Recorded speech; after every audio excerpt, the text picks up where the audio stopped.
Nellore rural నియోజకవర్గం దొరతోపు గిరిజన కాలనీలో వైఎస్ఆర్సీపీ ఎస్టీ సెల్ అధ్యక్షుడు పాలకీర్తి రవి, వైఎస్ఆర్సీపీ రూరల్ నియోజకవర్గం అభ్యర్థి ఆదల ప్రభాకర్ రెడ్డి, పార్లమెంట్ అభ్యర్థి విజయసాయిరెడ్డిల గెలుపు కోసం ఇంటింటికి తిరుగుతూ ప్రచారం నిర్వహించారు. గిరిజనుల నుండి పాటుపడిన వ్యక్తి ఆదల ప్రభాకర్ రెడ్డి మాత్రమేనని ప్రజలు ఆలోచించి జగన్మోహన్ రెడ్డిని ముఖ్యమంత్రి చేసుకోవాలని, ఎమ్మెల్యేగా ఆదల ప్రభాకర్ రెడ్డిని, ఎంపీగా విజయసాయిరెడ్డిని గెలిపించుకోవాలని పిలుపునిచ్చారు. ఈ కార్యక్రమంలో ఏకుల లక్ష్మి, అరవ లక్ష్మి, అరవ కామాక్షి, పౌలు, రోజారాణి, సౌజన్య, గిరిజన నాయకులు, కార్యకర్తలు పాల్గొన్నారు.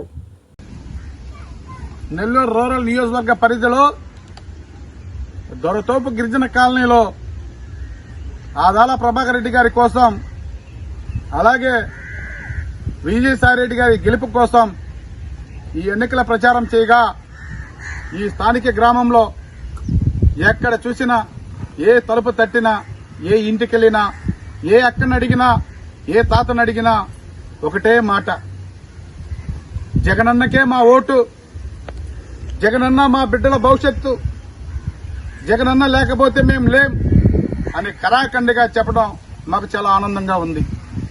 అలాగే ఈ గ్రామంలో, ఈ గ్రామ పెద్ద, ఈ గ్రామం మొత్తం చూసుకునేటటువంటి ఏకొల్లు లక్ష్మి గారు మా యందు ఉన్నారు.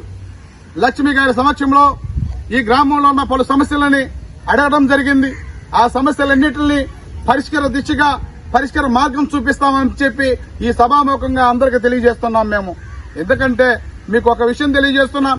గతంలో ఆదాల ప్రభాకర్ రెడ్డి గారు మీరందరూ ఈ గ్రామంలో ఉన్న సమస్యని ప్రభాకర్ రెడ్డి గారి దృష్టికి తీసుకొస్తే 24 గంటల్లో ఈ సమస్యను పరిష్కరిస్తానని చెప్పి సంబంధించిన అధికారుల దగ్గరికి ఇదే గిరిజనులందరితో పాటు నన్ను కూడా పంపడం జరిగింది. మేము వెళ్ళాం, ఎస్సీ గారితో మాట్లాడాం. ఎస్సీ గారితో మాట్లాడిన తర్వాత ఎస్సీ గారు ఈ యొక్క కాలనీ మొత్తానికి కరెంటు రావడానికి 24 లక్షల రూపాయలు అవుతుందని చెప్పి చెప్పడం జరిగింది. ఆ 24 లక్షల రూపాయల వ్యయాన్ని కూడా గవర్నమెంట్ భరిస్తే చూడండి, గవర్నమెంట్ కానీ భరించకపోతే నా సొంత నిధులతో, నా యొక్క ఎంపీ గారి నిధులతో ఏర్పాటు చేస్తానని చెప్పి హామీ ఇవ్వడం జరిగింది. కాబట్టి ఈ గిరిజన కాలనీ 6 సంవత్సరాల నుండి అనేక సమస్యలతో సతమతమవుతూ ఉన్నది. ఈ సమస్యలన్నింటినీ ఒక్కరే ఆదాల ప్రభాకర్ రెడ్డి గారు పరిష్కరిస్తారని చెప్పి మీ అందరికీ హామీ ఇస్తున్నాను. ఎందుకంటే గతంలో ఉన్న ఎమ్మెల్యే మన కాలనీ సమస్యలు పట్టించుకున్నటువంటి పరిస్థితి లేదు. గతంలో ఉన్న ఎమ్మెల్యే మన కరెంటు సమస్యలను పట్టించుకున్న పరిస్థితి లేదు. ఆయన మాటకు వస్తే ఒకే ఒక మాట మాట్లాడతారు, అమ్మా నేను మీలో ఒకరిని, మీ తమ్ముడిని, మీ చెల్లిని, మీ అక్కని, మీ తాత ముత్తాతని అంటాడు. కానీ మా సమస్యలు మాత్రం పట్టించుకున్నది లేదు. ఏమ్మా మన సమస్యలు పట్టించుకున్నాడా? లేదు. గతంలో ఉన్న ఎమ్మెల్యే పట్టించుకున్నాడా? లేదు. కానీ ఇదే అక్క గారు కూడా ఎన్నోసార్లు తిరగడం జరిగింది. కానీ పరిష్కార మార్గం మాత్రం మాకు కనపడలా. కాబట్టి మేము చెప్తున్నాం, అమ్మా మీకు ఒకే ఒక విషయం చెప్తున్నా, మీరు గుర్తుంచుకోండి. మళ్లీ మన దగ్గరికి వస్తాడు. గతంలో వైఎస్ఆర్ కాంగ్రెస్ పార్టీ గుర్తు మీద గెలిచిన కోటమిరెడ్డి శ్రీధర్ రెడ్డి గారు ఇప్పుడు తెలుగుదేశం పార్టీలోకి వెళ్లి మళ్ళా తెలుగుదేశం పార్టీ అభ్యర్థిగా మన ముందుకు వస్తున్నారు. మీరు ఒకటే చెప్పండి, పోయినసారి ఎమ్మెల్యేగా అయ్యావు కదా, మాకు నువ్వు చేసిన న్యాయం ఏందని చెప్పి ఖచ్చితంగా అడగాల. అడుగుతారా లేదమ్మా? ఖచ్చితంగా అడగాల. అడిగితేనే మన సమస్యలు పరిష్కారం అవుతాయి. ఏ అధికారిని సరే మనం నిలదీస్తున్నావా లేదా?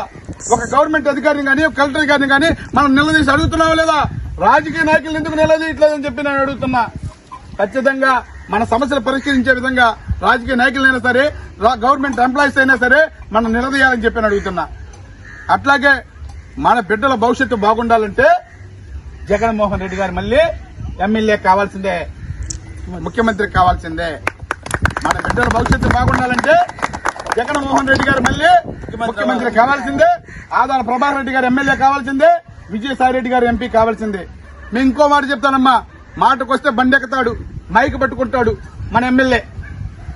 ఏమ్మా ఉప్పు రేటు ఎట్టుంది, పప్పు రేటు ఎట్టుంది అని అడుగుతాడు. ఈ రాష్ట్రంలోనే ఉప్పు రేటు పెరిగిందా? మరెన్నో వీడియోల కోసం మా ఛానల్ ని సబ్స్క్రైబ్ చేసుకుని పక్కనే ఉన్న బెల్ ఐకాన్ ని క్లిక్ చేసి యాక్టివేట్ చేసుకోండి.